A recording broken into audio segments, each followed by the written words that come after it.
देश लोकसभा चुनाव की ओर बढ़ रहा है और भारतीय जनता पार्टी बीजेपी चुनावी मोड़ में आ चुकी है। एक तरफ अयोध्या में राम मंदिर में रामलला को विराजमान करने की तैयारियां चल रही हैं, तो वहीं दूसरी तरफ बीजेपी अब मुस्लिमों को कनेक्ट करने की रणनीति पर भी काम कर रही है। बीजेपी अल्पसंख्यक मोर्चा 12 जनवरी से मुस्लिम महिलाओं को लेकर शुक्रिया मोदी भाईजान अभियान शुरू करने जा रहा है, जिसके लिए पार्टी ने न दूरी है न खाई है। मोदी हमारा भाई है नारा दे दिया है। बीजेपी एक तरफ राम मंदिर में रामलला की प्राण प्रतिष्ठा के जरिए हिंदुत्व की पॉलिटिक्स को धार देने में जुटी है। 2 करोड़ से अधिक लोगों को अगले 2-3 महीनों में रामलला के दर्शन कराने की तैयारी कर रही है, तो वहीं साथ ही साथ मुस्लिम समाज के बीच भी सियासी जमीन तैयार करने की रणनीति पर काम कर रही है। बीजेपी की यह रणनीति सबका साथ, सबका विकास और सबका विश्वास नारे के इर्द गिर्द ही नजर आ रही है, लेकिन सवाल यह भी उठ रहे हैं कि क्या बात बस इतनी सी ही है या पार्टी और पीएम मोदी भविष्य के लिए नया समीकरण गढ़ने की कोशिश में हैं। पीएम मोदी ने भोपाल से किया था लोकसभा चुनाव के लिए अभियान का आगाज। दरअसल प्रधानमंत्री नरेंद्र मोदी ने मध्य प्रदेश की राजधानी भोपाल में एक विशाल कार्यकर्ता सम्मेलन को संबोधित किया था। तब मध्य प्रदेश के चुनाव कार्यक्रम का ऐलान भी नहीं हुआ था। लोकसभा चुनाव के लिए बीजेपी के अभियान का आगाज बताए गए इस कार्यक्रम में प्रधानमंत्री नरेंद्र मोदी का फोकस पसमानदा मुस्लिमों पर रहा।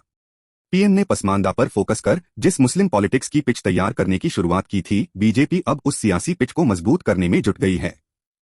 पसमानदा मुस्लिमों को साधने का प्रयास। पीएम मोदी और बीजेपी का फोकस आर्थिक, सामाजिक और राजनीतिक दृष्टि से पिछड़ा माने जाने वाले पसमानदा मुसलमानों साधने पर है। उत्तर प्रदेश की योगी आदित्यनाथ के नेतृत्व वाली सरकार में दानिश आजाद अंसारी को मंत्री बनाया जाना भी बीजेपी की पसमानदा पॉलिटिक्स से जोड़कर ही देखा जाता है। दानिश भी पसमानदा समाज से ही आते हैं।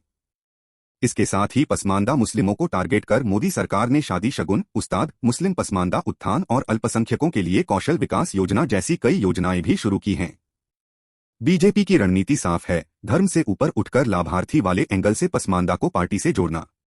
मुस्लिमों का आर्थिक सशक्तिकरण। पसमानदा मुस्लिम समाज का पिछड़ा वर्ग है और सरकार की रणनीति इस वर्ग को सामाजिक और आर्थिक रूप से सशक्त बनाने की है, जिससे पार्टी के साथ इनका इमोशनल कनेक्ट भी डेवलप हो सकेगा और इसका सीधा लाभ वोट के रूप में भी पार्टी को मिल सकता है। बीजेपी पसमानदा मुस्लिमों को लेकर कितनी गंभीर है, इसे इस बात से भी समझा जा सकता है कि पार्टी ने 2022 में ही पसमानदा मुस्लिम मोर्चा के रूप में एक अलग विंग का ही गठन कर दिया था। पसमानदा समाज से ही हैं यूपी सरकार के मंत्री दानिश आजाद अंसारी, फाई। अब बीजेपी मुद्रा योजना, प्रधानमंत्री रोजगार सृजन कार्यक्रम जैसी योजनाओं को लेकर भी मुस्लिम मतदाताओं के बीच जाने की रणनीति पर काम रही है। बीजेपी मुस्लिमों के बीच जाकर यह बताएगी कि उसने किस तरह से उनको रोजगार के अवसर उपलब्ध कराए हैं। ऐसा माना जा रहा है कि अगर बीजेपी मुस्लिमों को लेकर अपनी रणनीति में सफल रहती है और इस समुदाय का एक छोटा सा वर्ग भी पार्टी को वोट करता है, तो कई सीटों पर जीत सुनिश्चित हो सकती है। मुस्लिमों के साथ संवाद बढ़ाना। बीजेपी की रणनीति सरकार की योजनाओं के जरिए मुस्लिमों से स्नेह का संदेश देने की है ही, साथ ही संवाद बढ़ाकर विश्वास की एक नई लकीर खींचने की भी है। कुल मिलाकर बीजेपी मुस्लिम समाज से दूरी पाटने के लिए स्नेह और संवाद का उपयोग करने की रणनीति पर चलती नजर आ रही है। बीजेपी ने मुस्लिमों से संवाद बढ़ाने के लिए मस्जिद मंदिर संवाद से लेकर सूफी संवाद तक कई अभियान चलाए हैं। सूफी संवाद कार्यक्रम के तहत बीजेपी का फोकस उन जिलों और लोकसभा सीटों पर है जहां मुस्लिम मतदाताओं की तादाद 20% से अधिक है। सूफी संवाद। बीजेपी का फोकस सूफी संवाद के जरिए यूपी के रामपुर, आजमगढ़, मेरठ, सहारनपुर जैसे जिलों पर है जहां मुस्लिम आबादी प्रभावी है। यूपी के मुस्लिमों को साधने पर बीजेपी का फोकस है ही, पार्टी का ध्यान पश्चिम बंगाल, केरल, बिहार और तेलंगाना जैसे राज्यों की मुस्लिम आबादी पर भी है। बीजेपी की कोशिश मुस्लिम मतदाताओं के बीच पहुंचने और उनके लिए मोदी सरकार की ओर से चलाई जा रही योजनाओं, पुरानी योजनाओं में लागू किए गए नए सुधारों को लेकर जानकारी देने की है। पार्टी नेतृत्व को लगता है कि मुस्लिम समाज के बीच पैठ बनाने, विश्वास की डोर जोड़ने के लिए संवाद जरूरी है। सूफी संवाद से लेकर शुक्रिया मोदी भाईजान अभियान तक इसी रणनीति का हिस्सा बताए जा रहे हैं। शुक्रिया मोदी भाईजान। बीजेपी मुस्लिम महिलाओं को टारगेट कर शुक्रिया मोदी भाईजान अभियान शुरू कर रही है। 12 जनवरी को लखनऊ से शुरू होने जा रहे इस अभियान के जरिए पार्टी की रणनीति रामलला की राम मंदिर में प्राण प्रतिष्ठा को लेकर आयोजित समारोह में मुस्लिम भागीदारी सुनिश्चित करने पर मंथन भी है। बीजेपी अल्पसंख्यक मोर्चा की ओर से मुस्लिम महिलाओं के बीच शुरू किए जा रहे इस अभियान के लिए ना दूरी है ना खाई है। मोदी हमारा भाई है नारा दिया गया है। इस अभियान के तहत बीजेपी की रणनीति हर जिले तक पहुंचने की है। इस अभियान के तहत जगह जगह जनसभाएं भी होंगी और बीजेपी के नेता और कार्यकर्ता इन जनसभाओं के जरिए मोदी सरकार की उन योजनाओं को लेकर जानकारी देंगे जिनसे मुस्लिमों को लाभ हुआ है। बीजेपी के नेता और कार्यकर्ता शुक्रिया मोदी भाईजान अभियान के जरिए मुस्लिमों के बीच इस बात को लेकर भी पार्टी का पक्ष रखेंगे कि आखिर मुस्लिम वोटर्स को क्यों कमल निशान पर वोट करना चाहिए।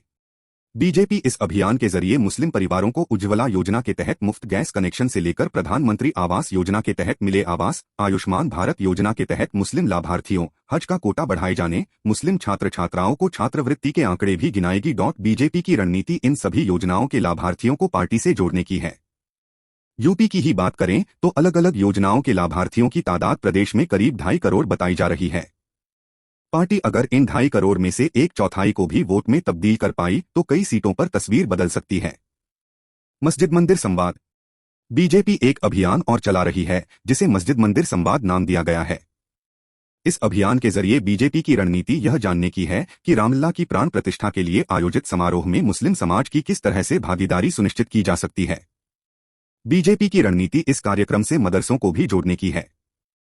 पार्टी मस्जिद मंदिर संवाद के जरिए इस बात की संभावनाएं टटोल रही है कि मुस्लिम भी अपने आवास पर दीप जलाएं और इसी तरह के आयोजन मदरसों में भी हो सकते हैं क्या। मुस्लिम महिलाओं पर फोकस। बीजेपी कई राज्यों में जाति वर्ग के समीकरण ध्वस्त कर महिलाओं का एक अलग वोट बैंक तैयार करने में सफल रही है। पार्टी की रणनीति अब मुस्लिम महिलाओं के बीच भी अपनी सियासी जमीन तैयार करने की है। 3 तलाक विरोधी कानून को बीजेपी मुस्लिम महिलाओं के बीच बड़ी उपलब्धि के रूप में लेकर जा रही है। 3 तलाक विरोधी कानून से कितना लाभ हुआ है, कितना फर्क आया है, बीजेपी ये आंकड़े लेकर मुस्लिम महिलाओं के बीच जाएगी और शिक्षा के साथ ही रोजगार के अवसर की भी बात करेगी। केंद्र सरकार पहले ही कोर्ट में यह कह चुकी है कि मुस्लिम पर्सनल लॉ महिलाओं के लिए बराबरी के हक की बात नहीं करता।